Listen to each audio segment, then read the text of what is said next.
Alright, a gold gadget here to talk about gadgets. Now, it's been a while since we've done this, and I've grown slightly apart from the deck.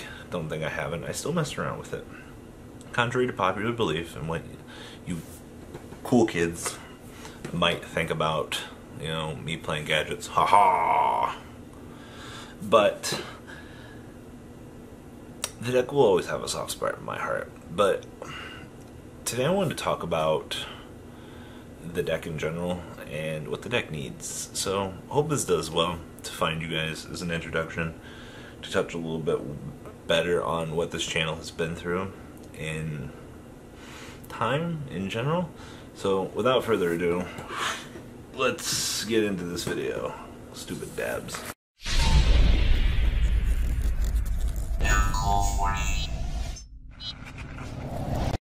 Alright, Blue Shirt Squad, you win. You have finally made me crack and make a gadget video in 2017. So, a little bit of history here. And before we get into this, you guys should definitely take your hand, the thing that you use for indecent things that you don't tell your parents about because you want to be a respectable member of society. I'll tell your parents if you don't like this video.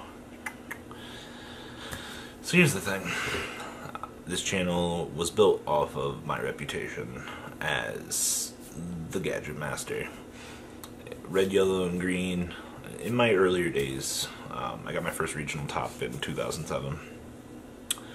We ran with the deck, ended up topping Shonen Jump Detroit in 2008.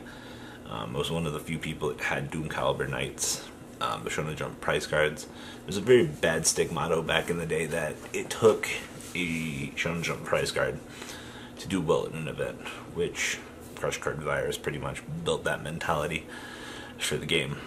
So pretty bad when you asked me that I literally had spent $2,000 throughout my high school career in a year and a half getting these cards. Plus no one knew how to play against Gores because it was Gores' first event being legal. So there was that. Fast forward to after that event, we started playing Tele Gadgets, some other things. Going back to 2007, I got my first featured match at Nationals that year with Road the Cree Gadgets, playing Dexter Dallett's list. So we go back up to, what was it, Shonen Jump Detroit. We do kind of well in 2010, 2011, bouncing back and forth, going through the whole whole Konami takeover over Konami. We had a few more regional tops, build our career. We reached 2012. We get a third place finish at YCS Indy. Should have won that event. Should have drew Maxi off my 14 card, or drew Gores off my 14 cards from Maxi, but it's okay.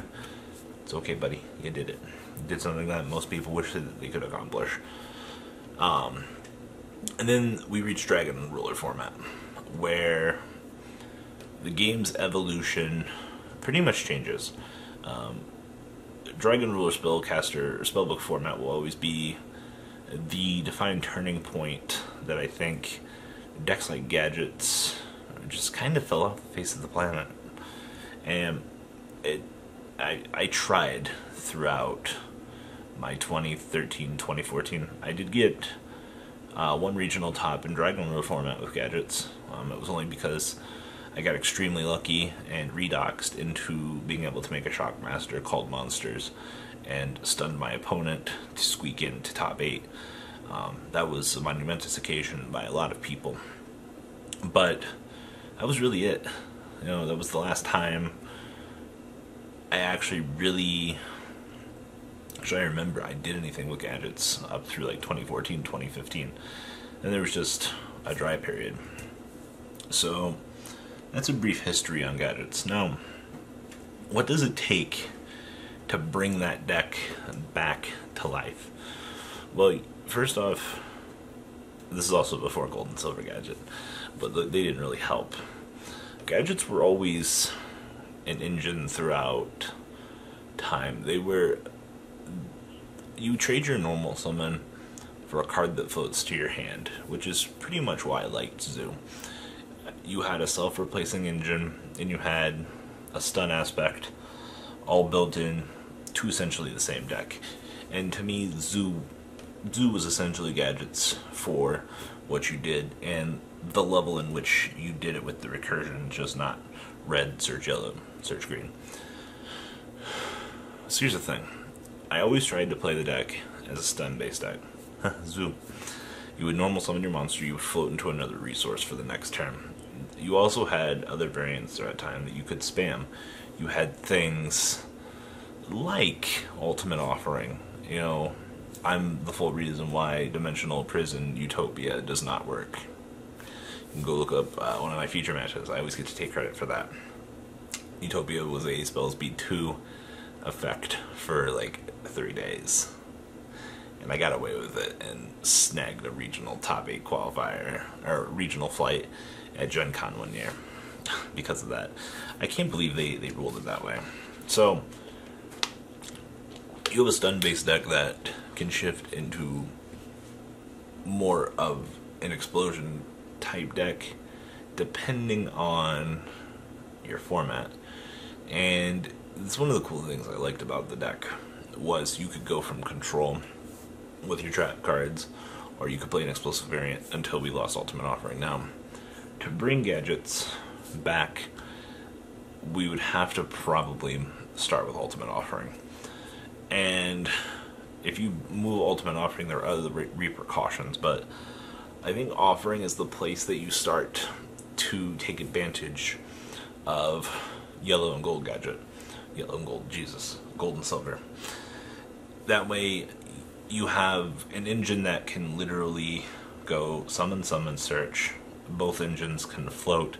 You can make Link monsters, Gurgant X, and you can take advantage of the latest technology. And plus, being able to build a board like that is no worse than what Spirals can effectively create with fewer resources. Plus, Ultimate Offering is in fact a trap card, which means I will have to wait one turn before I can make my move. Now, to revive the stun variant is a big issue. There are not, with the way that Konami has designed the game, there are not enough stun-based cards to really make a difference. Floodgates. Floodgates was the reason why I could play gadgets. Things like Ghost in Match, Royal Oppression, Rivalry. Floodgates are, they're viewed very bad by the community, and that's understandable. But Floodgates, cards that don't effectively allow your opponent to play Yu-Gi-Oh! Yeah, I'm not gonna lie, I mean, I took full advantage of these mechanics. They were there. But you have to bring back something more than just being able to play 3 Solemns, 4 Solemns in a deck. The overall power level that the game produces now is also a reason why. When a deck like Zoo Draco, for example here, I know the deck's dead. When you had a deck that could normal summon, alright, you stop their out. They play Barrage, cool, you stop their out. Decks that have ways to produce 3 plays a turn, being able to just go, okay, cool, tribute summon, if I cannot stop your last resource, then I lose. That was the reality of the situation for a lot of the time. I only would have to stop 1 starter, or quite possibly 2 if it was Teledad. And once you did that, the situation's just, can I recover my momentum? Cool, so I stop all 3 of your outs. I have a gadget in my hand ready to go. Can I draw another out to stop your game state from producing on the next turn, where just so much as a normal summon, Whiptail, would produce just devastating results to me, and once your power play is resolved, then the game state is back to your court. You know, you're in total control. Now, you can go for, there's the Machina side of things. Machina had the OTK power, much like Ultimate Offering had, but only on turn 2. But there were fields that you could produce with gear frame, double, fortress, depending on how broken it was. And I mean, you could go into Big Eye and then go up your skill tree, but these cards aren't powerful enough to do what they need to do. You have to. You can play all the draw cards you want, to give back to these things, but adding cards back to the pool that gadgets need, like Royal Oppression, also tends to hurt the deck as well, because then other decks get those resources to build their own essential armies to play against you.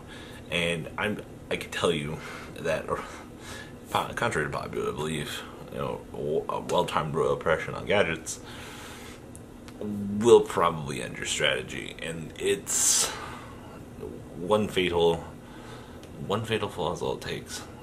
Thunder King was an invaluable asset to the deck for the longest time, and I always heard the argument, why are you playing Thunder King and gadgets? They conflict. People with this mentality were the people that did not succeed in that game at that time, and that's a valuable lesson if you're watching this video.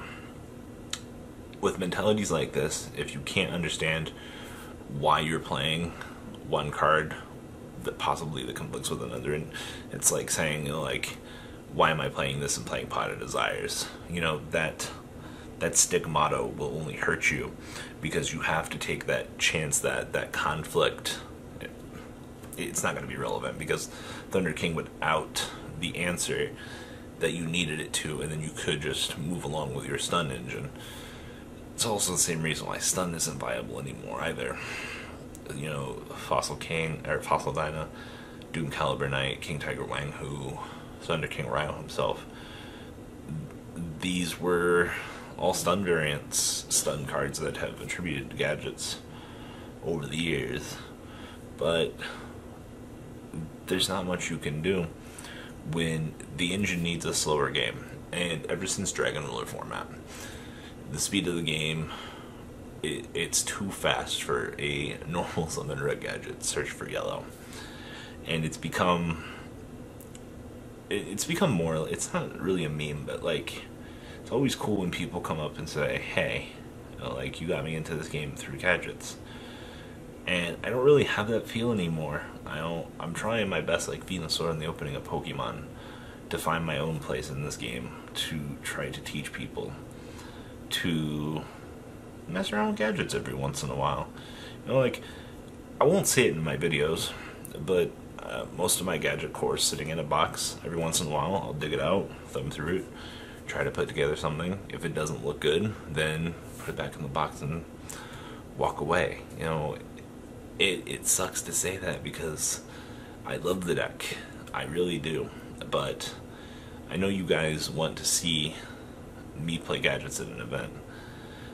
And I would rather not take the ass beating that I know I'm already going to get, when we can try to play some sort of other innovation to keep interest.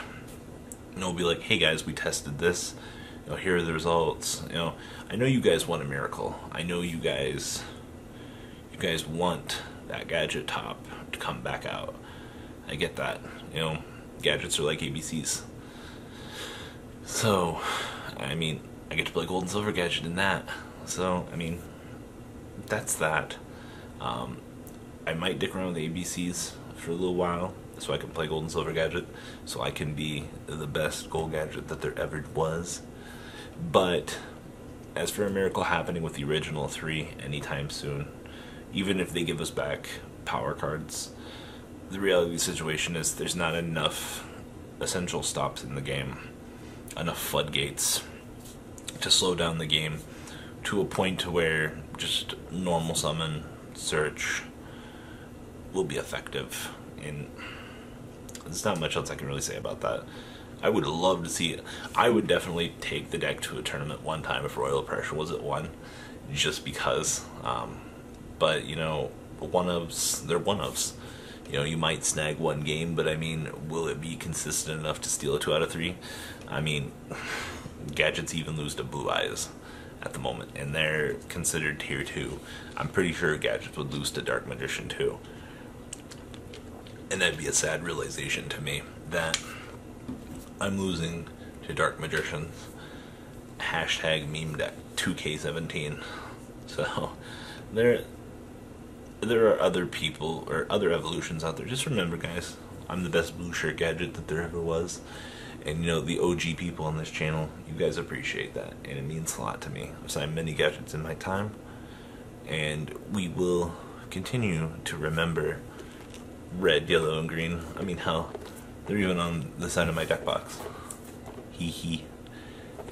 See, we never forget these guys. They're always here with us.